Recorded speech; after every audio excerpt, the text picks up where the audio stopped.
taong kalsada. Kaya parang taon hayop na rin. Pero guys, ang napansin ko lang guys,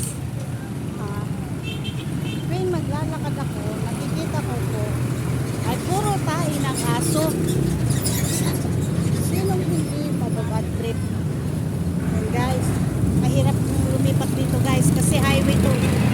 Nakikisabay tayo sa tao. Yan, pwede na tayo lumipat guys. Sabayan natin yung lilipat.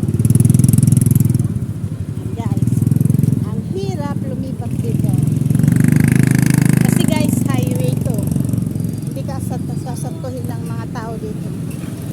And guys, samahan nyo ako maglakad. Sige, magpapintiro tayo sa kalsada ng mga sasakyan. Guys, sanay na ako. Kasi gusto kong kumita. Kaya ako'y nagkakayod. Hindi ako maarte guys sa buhay. Nag-iinarte ka pa ba? Wala ka na nga. Hindi ka nga tapos sa pag-aaral. Wala ka naman trabaho.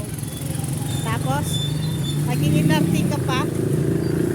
Ano na lang. Kaya guys, makikita mo ako tanghali, umaga, nasa kalsada kasi naghahanap buhay ako guys para sa sarili ko. Hindi ako aasa sa iba. Para may pambili ako ng pagkain sarili ko. Hindi yung katunganga lang ako sa bahay. Kaya ganun. Yung mga tao. Ay, Salvi, bakit naglalakad ka? May sasakyan ka.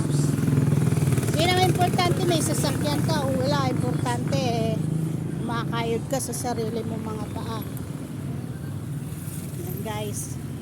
Dito ako ngayon sa napunta ng Natasha guys. Magbabayad ako ngayon guys kasi medyo ako. Ayun guys, yun lang ang masasabi ko guys. Dito tayo sa Red Camia. Ayan o. Malapit lang to sa amin guys. Nalalakad ko lang guys. Ayan, samahan nyo ako guys. Sanay na sanay ako sa kalsada guys. Sanay kung sanay ka maglakad guys, maiintindihan mo. Kung sanay ka sa hirap guys, sanay ka sa hirap, maiintindihan mo guys paano maghirap. Ang taong masipag gagawin ang lahat.